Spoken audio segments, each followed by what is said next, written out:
Assalamualaikum warahmatullahi wabarakatuh. Terima kasih atas kesempatannya. Kami dari kelompok 3 yang beranggotakan Raden Kurniawan, Surya Romadona, Muhammad Nur Alim, Acia Dewantari, dan Fitria Dwi Kurnia akan mempresentasikan tentang the production cycle atau siklus produksi. Yang pertama langsung saja dari Acia.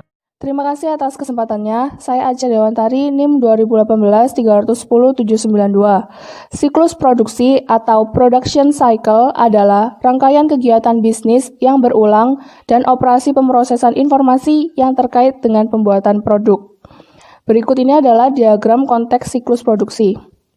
Diagram ini menunjukkan bagaimana siklus produksi dihubungkan dengan subsistem lain dalam sistem informasi sebuah perusahaan.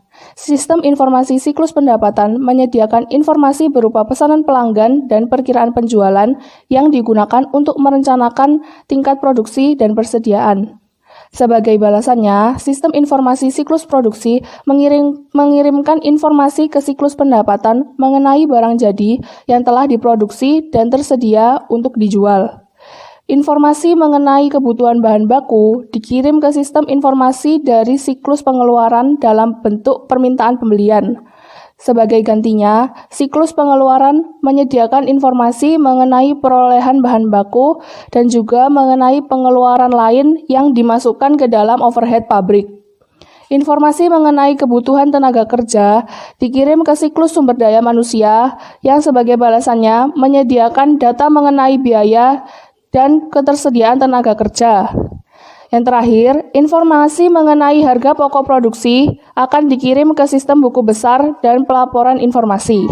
Lalu, di slide selanjutnya, ini adalah diagram arus data tingkat 0 dari siklus produksi yang menyertakan ancaman. Diagram ini menggambarkan 4 aktivitas dasar dalam siklus produksi, yaitu desain produk, perencanaan dan penjadwalan, operasi produksi, dan akuntansi biaya. Ia menjelaskan bagaimana sistem informasi sebuah organisasi mendukung setiap aktivitas siklus produksi dan dimulai dengan sistem informasi dan pengendalian dasar yang diperlukan untuk memastikan bahwa organisasi menyediakan manajemen dengan informasi yang handal untuk menilai efisiensi dan efektivitas aktivitas siklus produksi. Lalu selanjutnya, ini adalah sistem informasi siklus produksi. Diagram di samping adalah Enterprise Research Planning atau ERP yang mendukung siklus produksi sebuah organisasi. Bisa diperhatikan bagaimana sistem informasi siklus produksi mengintegrasikan data operasional dan keuangan dari banyak sumber. Departemen teknik bertanggung jawab untuk mengembangkan spesifikasi produk. File Bill of Material menyimpan informasi tentang komponen produk dan file data operasi berisi informasi tentang cara pembuatan setiap produk. Untuk mengembangkan spesifikasi tersebut, Departemen Teknis mengakses kedua file tersebut untuk memeriksa desain produk serupa. Ia juga mengakses buku besar dan file inventaris untuk informasi yang diperlukan dalam menghitung biaya desain produk alternatif. Departemen Penjualan memasukkan informasi tentang perkiraan penjualan dan pesanan pelanggan. Departemen Perencanaan Produksi menggunakan informasi tersebut ditambah data tentang tingkat persediaan saat ini untuk mengembangkan jadwal produksi induk dan membuat catatan baru dalam file pesanan produksi dalam mengotorisasi produk barang tertentu. Pada saat yang sama, catatan baru ditambahkan ke file pekerjaan dalam proses untuk mengumpulkan data biaya. Permintaan bahan dikirimkan ke Departemen Toko Inventaris untuk mengotorisasi pelepasan bahan mentah. CIM mengirimkan instruksi terperinci ke workstation pabrik. CIM juga mengumpulkan data biaya dan operasional yang digunakan untuk mengatur file pesanan kerja dalam proses dan produksi. Lalu di slide selanjutnya ini adalah ancaman dan kontrol sistem informasi siklus produksi. Ancaman yang pertama adalah data master yang tidak akurat atau tidak valid. Cara mengkontrolnya adalah yang pertama pengendalian integritas pengolahan data, yang kedua pembatasan akses terhadap data induk, yang ketiga tinjauan pada semua perubahan terhadap data induk. Lalu, ancaman yang kedua adalah pengungkapan yang tidak diotoritasi oleh informasi sensitif. Cara pengontrolannya adalah pengendalian akses dan enkripsi. Lalu, ancaman yang ketiga adalah kehilangan atau penghancuran data. Itu cara mengontrolnya adalah dengan backup dan prosedur pemulihan bencana. Lalu di slide selanjutnya ini adalah aktivitas siklus produksi. Aktivitas siklus produksi tadi ada 4, yaitu desain produk, perencanaan dan penjadwalan, operasi produk, dan akuntansi biaya. Yang selanjutnya akan dijelaskan oleh rekan saya. Terima kasih. Terima kasih atas kesempatannya. Saya Filia Rahmadona dengan NIM 728. Di sini saya akan menjelaskan desain produk. Langkah pertama dalam siklus produksi adalah desain produk. Tujuannya adalah untuk menciptakan produk yang memenuhi persyaratan pelanggan dalam hal kualitas, daya tahan, dan fungsionalitas, sekaligus meminimalkan biaya produksi. Kriteria ini seringkali bertentangan satu sama lain, membuat desain produk menjadi tugas yang menantang. Antara tujuan tersebut seringkali satu sama lain, sehingga aktivitas ini menjadi suatu hal yang rumit dan perlu mendapat perhatian khusus. Ada beberapa dokumen yang diselipkan dalam kegiatan ini, seperti 1. Daftar kebutuhan bahan, seperti Bill of Material BUM, sebuah dokumen yang berisi rincian bahan baku, deskripsi, serta jumlah masing-masing komponen bahan baku yang digunakan dalam suatu produk jadi. Yang 2. Daftar operasi atau operation list, dokumen yang berisi kebutuhan tenaga kerja dan mesin yang diperlukan untuk memproduksi produk tersebut, menunjukkan bagaimana sebuah produk bergerak di sepanjang pabrik, apa yang dilakukan setiap langkah dan beberapa banyak waktu yang dibutuhkan. Jadi peran yang harus terlibat dalam desain produk, karena 65-80% biaya produk ditentukan pada tahap proses produksi ini.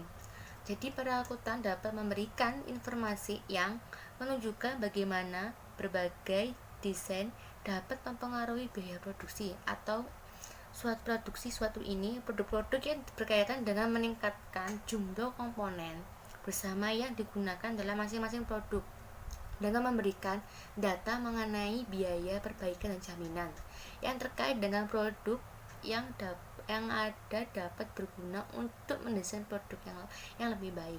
Selanjutnya, prosesnya dibagi menjadi 2, yaitu daftar bahan baku, Bill of Material BUM, sebuah dokumen yang menyebutkan nomor bahan baku, deskripsi, dan kuantitas dari setiap komponen yang digunakan dalam sebuah produk. Berikut contohnya bahan baku, seperti part number 105, deskripsinya counter unit, kuantitasnya 1. Nah, daftar operation list, sebuah dokumen yang menspesifikasikan urutan langkah-langkah untuk mengikuti dalam sebuah produk peralatan, apa yang digunakan dan seberapa lama setiap langkah yang diambil. Contohnya seperti operation number, description, maintenance number, standar. Nah, itu bisa dijelaskan dari daftar operasinya. Selanjutnya, ancaman kontrol. Ancaman itu desain produk yang buruk mengakibatkan kelebihan biaya, seperti contohnya tuh menggunakan terlalu banyak komponen khusus ketika memproduksi yang hampir sama akan meningkatkan biaya pemeliharaan. Terus kontrol itu analisa akuntansi biaya yang timbul dari pihak-pihak desain produk. 2. Analisis garansi dan biaya perbaikan. Ini meliputi seperti contoh kontrol itu perbaiki informasi tentang pengaruh desain produk atas biaya, dan data yang akurat tentang hubungan antara komponen dengan barang jadi. Dan terakhir yaitu analisis atas jaminan dan biaya perbaikan untuk mengidentifikasi kegagalan produk. Selanjutnya akan dijelaskan oleh rekan saya. Terima kasih. Baik, sebelumnya terima kasih atas kesempatannya. Nama saya Muhammad Alim, NIM 2018-310774. Di sini saya akan melanjutkan hasil presentasi dari rekan saya. Jadi dalam siklus produksi ini terdapat dua langkah, yaitu perencanaan dan penjadwalan, yang mana tujuannya adalah untuk mengembangkan rencana produksi yang cukup efisien untuk memenuhi pesanan yang ada dan mengantisipasi permintaan jangka pendek dengan meminimalkan persediaan bahan mentah dan barang jadi. Selanjutnya ada metode perencanaan produk, yaitu manufacturing research planning. Ialah perpanjangan dari perencanaan sumber daya bahan baku yang berupaya untuk menyeimbangkan kapasitas produksi yang ada dengan kebutuhan bahan baku untuk memenuhi permintaan penjualan yang diperkirakan. Disebut juga dengan push manufacturing karena barang-barang yang diproduksi dalam ekspektasi permintaan pelanggan. Dan selanjutnya ada produksi ramping atau dan manufacturing, yaitu memperpanjang prinsip-prinsip sistem persediaan just in time untuk seluruh proses produksi dan untuk mengeliminasi persediaan bahan baku, barang dalam proses, dan barang jadi. Produksi ramping ini sering disebut sebagai full manufacturing karena barang-barang yang diproduksi sebagai respon terhadap peminat pelanggan. Selanjutnya ada dokumen kunci dan formulir. Master Production Schedule atau MPS, yang mana MPS ini fungsinya untuk menentukan seberapa banyak tiap-tiap produk untuk diproduksi selama periode perencanaan dan ketika produk tersebut harus terjadi. Selanjutnya ada pesanan produksi atau production order, yaitu sebuah dokumen yang mengotorisasi pembuatan dalam kuantitas yang telah ditentukan pada produk tertentu. Dan ada permintaan bahan baku atau material equation, ialah mengotorisasi penghapusan dari kuantitas yang diperlukan bahan baku dari ruang penyimpanan. Selanjutnya ada kartu pemindahan atau move ticket, yaitu dokumen yang mengidentifikasi transfer internal dan bagian lokasi di mana bagian tersebut ditransfer dan waktu transfer. Next. Nah, pada slide ini terdapat sampel jadwal induk produksi yang berada di sebelah sisi kiri atas. Di sana sudah ada keterangannya tentang pada minggu pertama sampai ke minggu 8 dalam kuantitas di tangan, produksi yang terjadwal, dan sebagainya. Dan selanjutnya ada sampel pesanan produksi untuk Alfa Omega Elektronik di sisi sebelah kanan. Kalian bisa lihat di sana terdapat production operation number, terus quantity, dan operation description serta hari dan tanggalnya, hari dan tanggal mulainya dan selesai produksi, hari dan tanggalnya. Selanjutnya ada contoh sampel permintaan bahan baku untuk Alfa Omega Elektronik. Kalian bisa lihat di sebelah sisi kiri di paling bawah terdapat part number, description, quantity, unit cost, dan total cost. Jadi total cost di sini kalian bisa mencari dengan rumus quantity dikali unit cost. Pada slide ini kita bisa melihat pada description kalkulator unit dia memiliki quantity sebanyak 2000 dan unit cost sebanyak 2,95. Jadi perhitungannya jadi 2000 dikali 2,95 sehingga menghasilkan 5.900. Untuk selanjutnya menggunakan perhitungan semacam itu yang nantinya total cost tersebut akan ditotal dan diperoleh senilai 10.460.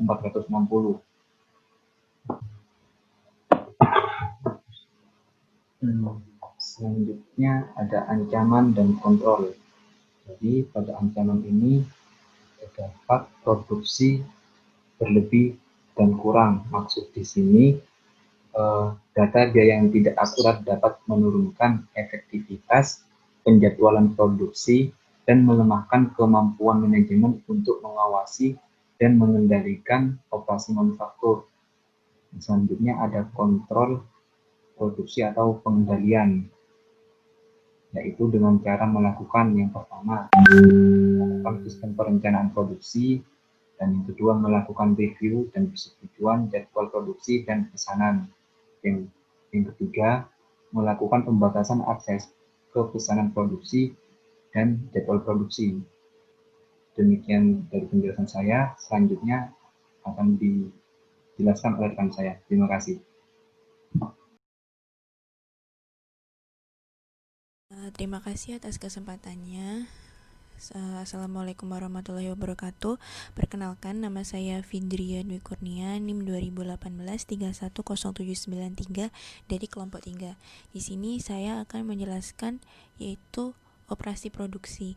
Dalam suatu siklus produksi maupun production cycle, langkah ketiganya yaitu berupa proses pembuatan produk yang sebenarnya. Nah, pelaksanaan pembuatan produk ini tuh di setiap perusahaannya tuh pasti berbeda-beda, karena di setiap perusahaan itu pasti juga memiliki produk yang berbeda-beda dan jenis produk yang berbeda-beda.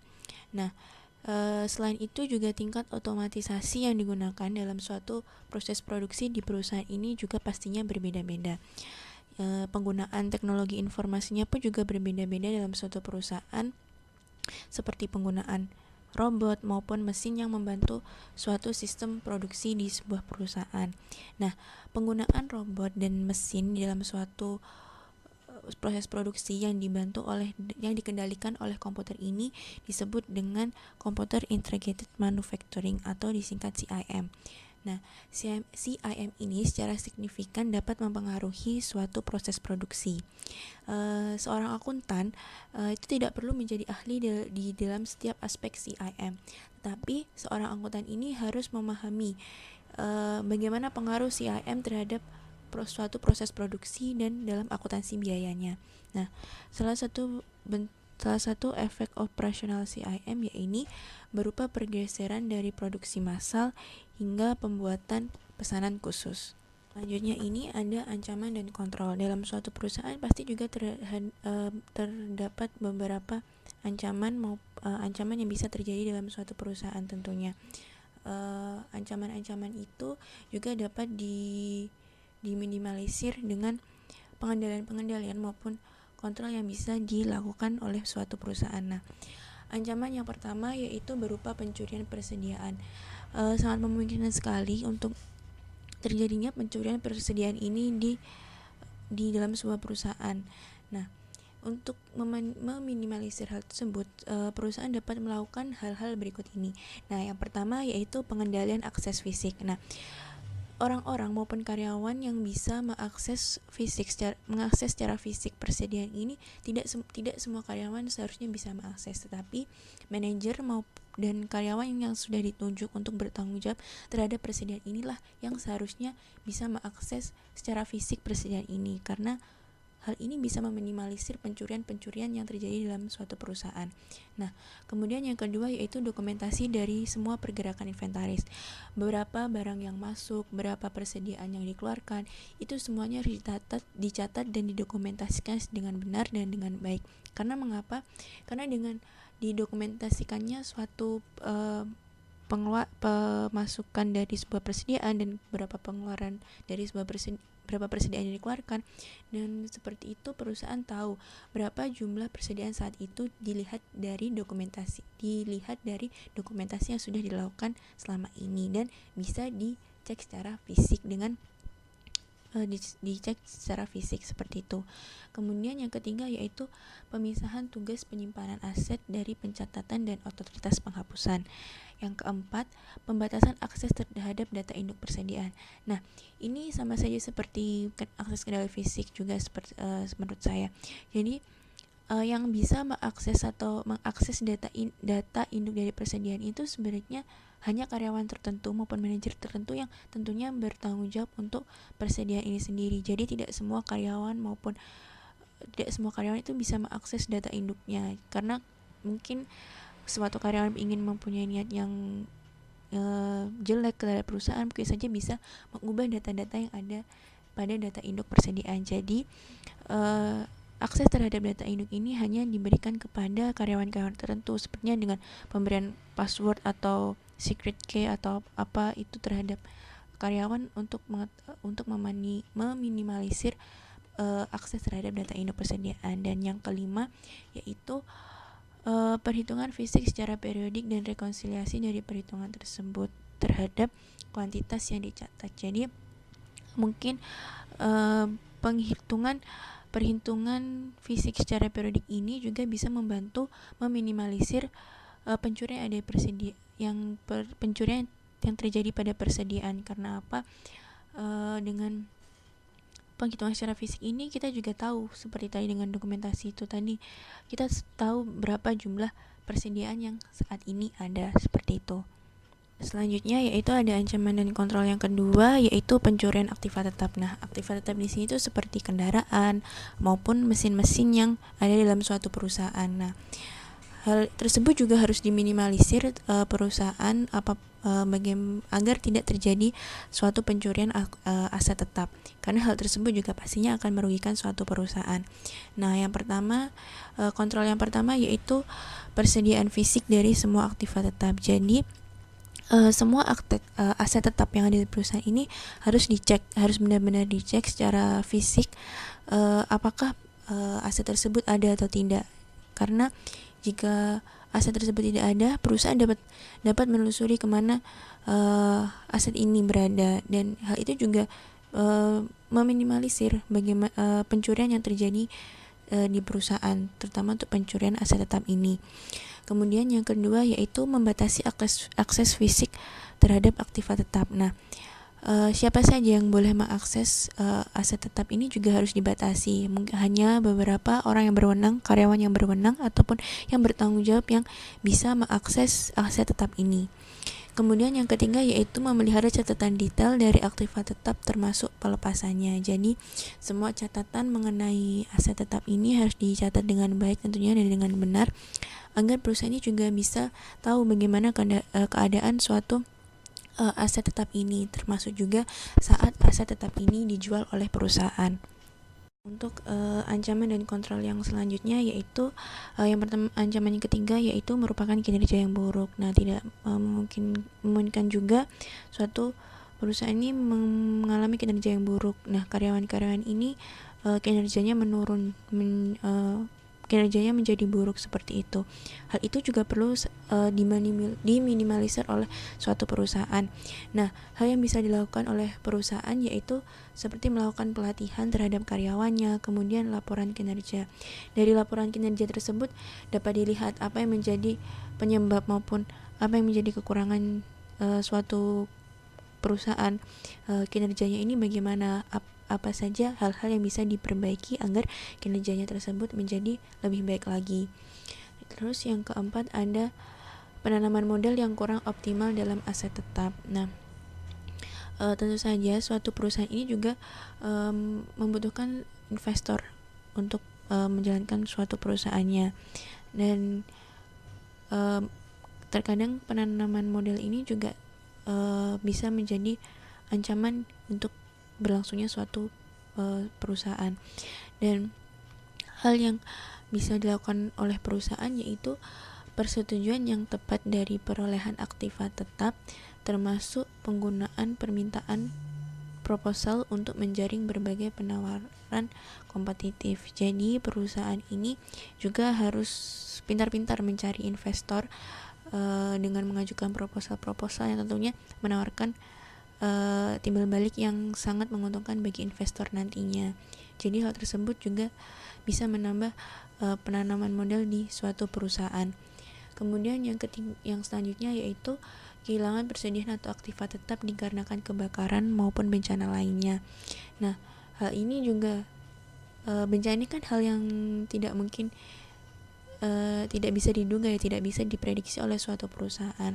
Tapi hal tersebut juga termasuk ancaman bagi suatu perusahaan, dan perusahaan pun juga harus bisa memiliki cara untuk meminimalisir tersebut. Nah, misalnya saja mendaftarkan perusahaan ini ke asuransi. Dengan mendaftarkan ke asuransi, tentunya jika terjadi sesuatu nantinya terhadap perusahaan, asuransi ini bisa menggantikan apa yang hilang di perusahaan itu. Dan juga menyiapkan pengamanan fisik yang bisa membantu nantinya jika terjadi hal-hal yang terjadi di perusahaan. Kemudian yang ancaman yang terakhir yaitu gangguan operasi. Nah, gangguan operasi ini dapat diminimalisir dengan backup atau rencana pemulihan. Nah, pastinya perusahaan jika mendapat gangguan-gangguan ini kan pasti perusahaan sudah memiliki backup atau istilahnya memiliki plan B, bagaimana perusahaan ini harus menjalaninya kalau misalnya terjadi gangguan operasi. Perusahaan ini sudah memiliki backup gitu loh, memiliki plan B apa yang harus dilakukan. Jadi hal tersebut bisa meminimalisir gangguan operasi tersebut. Itu saja yang bisa saya sampaikan. Selanjutnya akan dijelaskan oleh rekan saya. Assalamualaikum warahmatullahi wabarakatuh. Terima kasih atas kesempatannya. Nama saya Raden Kurniawan, NIM 2018-310-187. Di sini saya akan melanjutkan presentasi dari rekan saya, yaitu saya akan mempresentasikan tentang langkah terakhir dalam siklus produksi, yaitu akuntansi biaya. 3 tujuan sistem akuntansi biaya adalah: yang pertama, menyediakan informasi untuk perencanaan, pengendalian, dan evaluasi kinerja operasi produksi. Yang kedua yaitu untuk memberikan data biaya yang akurat tentang produk untuk digunakan dalam keputusan penetapan harga dan bauran produk. Yang terakhir yaitu mengumpulkan dan mengolah informasi yang digunakan untuk menghitung persediaan dengan nilai harga pokok penjualan yang muncul dalam laporan keuangan perusahaan. Selanjutnya yaitu proses. Sebagian besar perusahaan menggunakan biaya. Proses untuk menetapkan biaya produksi. Perhitungan biaya pesanan menetapkan biaya ke batch produksi tertentu atau pekerjaan, dan digunakan ketika produk atau layanan yang dijual terdiri dari item yang dapat teridentifikasi secara terpisah. Demikian pula akuntan publik dan firma hukum menggunakan biaya perintah kerja untuk memperhitungkan biaya masing-masing audit atau kasus. AOE saat ini menggunakan biaya pesanan pekerjaan. Sekarang kita periksa bagaimana data tentang penggunaan bahan baku, biaya tenaga kerja langsung, penggunaan mesin dan peralatan pabrik, dan biaya overhead pabrik. Nah, ini di slide ini ada data penggunaan bahan baku, penggunaan mesin dan peralatan, biaya overhead pabrik, dan tenaga kerja langsung. Yang pertama, data penggunaan bahan baku. Ketika produksi dimulai, penerbitan permintaan bahan baku memicu debit barang dan dalam proses untuk bahan baku yang dikirim ke produksi. Jika bahan baku tambahan diperlukan, debit yang lain dibuat untuk barang dalam proses. Selanjutnya, penggunaan mesin dan peralatan. Ketika perusahaan mengimplementasikan CM untuk mengotomatiskan proses produksi, proporsi yang lebih besar dari biaya produksi yang terkait dengan mesin dan peralatan yang digunakan untuk membuat produk tersebut. Yang ketiga, ada biaya overhead pabrik. Overhead pabrik adalah seluruh biaya manufaktur yang secara ekonomis tidak layak untuk melacak langsung terhadap pekerjaan atau proses tertentu. Selanjutnya ada tenaga kerja langsung. Tenaga kerja langsung di sini dimaksud kartu jam kerja atau job time ticket, sebuah dokumen yang digunakan untuk mengumpulkan data mengenai aktivitas tenaga kerja dengan mencatat jumlah waktu seorang pekerja yang dikeluarkan dalam setiap tugas pekerjaan tertentu. Nah, di sini juga ada ancaman dan kontrolnya, yaitu ancaman yang pertama, data biaya tidak akurat. Nah, itu bisa dikontrol dengan otomatisasi data sumber. Dan yang kedua, kontrol integritas pemrosesan data.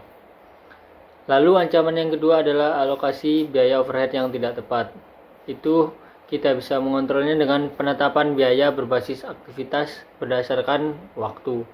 Ancaman yang terakhir juga ada laporan yang menyesatkan. Dan kita bisa mengontrol laporan yang menyesatkan itu dengan metrik kinerja inovatif, contoh throughput. Mungkin itu saja dari kelompok kami. Kurang lebihnya saya mohon maaf. Terima kasih. Wassalamualaikum warahmatullahi wabarakatuh.